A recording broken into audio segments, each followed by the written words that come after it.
Salam sejahtera saya ucapkan kepada Dr. Faizah. Hari ini kami daripada kumpulan 2 ingin membentangkan tentang perkembangan sistem kebajikan sosial dan peranan pekerja sosial. Ahli kumpulan 2 terdiri daripada Wovina Dami, anak Edu Isau, Michelle Sorah, anak Ricky, Ashley Joel, anak Anthony Maimun, dan juga Ian Austin, anak Howell. Seterusnya, peranan pekerja sosial di sekolah tunas bakti. Yang pertama, memberikan kemudahan asas seperti tempat tinggal yang selesa, memberikan makanan secukupnya, dan juga memberi pakaian. Yang kedua pula, mereka juga menjalani persekolahan seperti pelajar biasa mengikut yang telah ditetapkan oleh hakim. Yang ketiga pula, mereka juga menjaga kebajikan pelatih yang berada di STB, di mana mereka kena menjaga semua pelatih yang mempunyai penyakit kah, yang mempunyai masalah seperti masalah pribadi. Mereka perlu memantau segala yang dihadapi oleh pelatih. Yang terakhir, mereka juga adalah orang yang paling dipercayai. Mereka perlu menyimpan semua data-data pelatih yang berada di STB untuk memudahkan mereka untuk membuat rujukan terhadap perubahan yang dihadapi ke mereka untuk mengetahui latar belakang mengenai pelatih STB. Okay, kajian kami sebelum ini adalah sekolah tunas bakti, di mana ia terdiri daripada kanak-kanak yang di bawah umur 18 tahun yang melakukan aktiviti jenayah ataupun masalah sosial. Agensi lain yang juga menawarkan perkhidmatan pelindungan dan pemulihan ini adalah Pasukan Pelindungan Kanak-kanak (PPKK). PPKK ini adalah di bawah kebajikan masyarakat. Terdapat 132 PPKK di negara ini. Di antaranya adalah Seberang Perai, Serian, dan Shah Alam. Tujuan agensi ini ditubuhkan untuk membantu mengelakkan pengabaian kanak-kanak, ketidakhadiran sekolah ataupun masalah-masalah sosial yang lain yang telah dilakukan oleh kanak-kanak. Contoh-contoh program dan aktiviti yang dilakukan adalah seperti kelas konseling, kelas komputer, dan banyak lagi.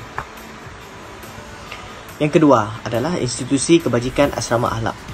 Ia juga di bawah kebajikan masyarakat yang telah dibina pada 1902. Objektif penubuhan adalah memberi pemulihan kepada kanak-kanak yang terlibat dengan jenayah. Antara perkhidmatan dalam institusi ini adalah jagaan dan perlindungan, pendidikan formal, pendidikan akhlak, dan banyak lagi. Yang ketiga adalah Institusi Kebajikan Taman Seri Puteri yang terletak di Kuching. Dibina pada tahun 2002. Taman ini telah beroperasi pada April 2006.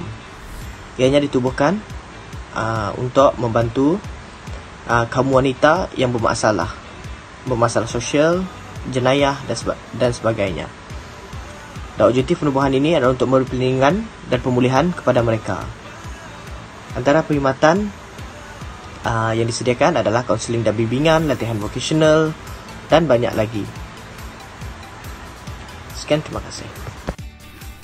Sekarang kita masuk ke bahagian 3. Apakah pengetahuan amalan, kemahiran dan nilai yang paling banyak digunakan oleh pekerja sosial dalam bidang ini? Yang pertama ialah menghargai hak asasi, iaitu melayan klien ataupun dikenali sebagai pelatih dengan rasa hormat dan tidak melakukan sebarang diskriminasi. Yang kedua ialah rasa tanggungjawab sosial. Pelan intervensi yang sesuai haruslah digunakan oleh seseorang pekerja sosial dalam membantu pelatih semasa proses pemulihan mereka dan berfikir secara konseptual tentang masalah klien. Yang ketiga ialah sokongan terhadap keputusan sendiri.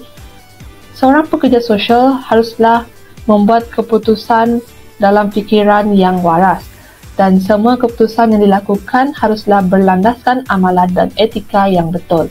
Yang keempat ialah komitmen terhadap kebebasan individu dan keadilan sosial. Seterusnya, nilai yang berkaitan dengan pekerja sosial dalam bidang ini Yang pertama ialah nilai menghormati diri dan keunikan individu. Pekerja sosial haruslah menghormati klien ataupun dikenali sebagai pelatih walaupun pelatih datang dari latar belakang kehidupan yang berbeza. Perasaan klien haruslah dihormati dan tidak mahu klien memandang prejudis terhadap pekerja sosial. Yang kedua ialah nilai kerahsiaan. Seorang pekerja sosial haruslah merahsiakan dokumen sulit pelatih, terutamanya identiti pelatih dari pihak luar. Yang ketiga ialah keadilan sosial. Perlu diterima oleh masyarakat. Sekiranya berlaku ketidakadilan, pekerja sosial perlu memperjuangkan keadilan tersebut melalui sumber-sumber dari pelbagai pihak. Seterusnya, saya akan membincangkan tentang masa depan pekerja sosial di Sekolah Tunas Bakti STB. Pertama, pekerja-pekerja di STB yang mempunyai latar belakang pekerja sosial boleh menambah pengalaman. Bekerja di STB membolehkan pekerja sosial lebih pakar dalam bidangnya dan mengetahui tentang selok-belok pekerjaan sosial dan bagaimana untuk mengendali klien. Seterusnya, pekerja sosial boleh mengasah kemahiran peribadi mereka dalam konteks pekerjaan sosial.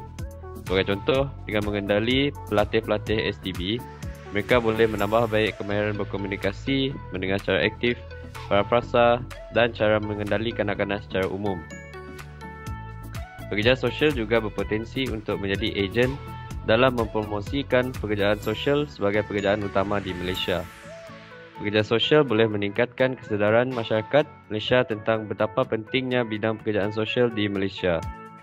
Selain itu, pekerja sosial yang bekerja di STB juga mampu membentuk masa depan yang cerah bagi para pelatih di STB. Akhirnya, pekerja sosial yang bekerja di STB boleh menjadi pembangkit dalam membendung masalah sosial di kalangan kanak-kanak. Dalam arti kata lain, mereka menyumbang kepada pengurangan kes-kes masalah sosial di kalangan kanak-kanak atau remaja berumur bawah 18 tahun. Sekian, terima kasih.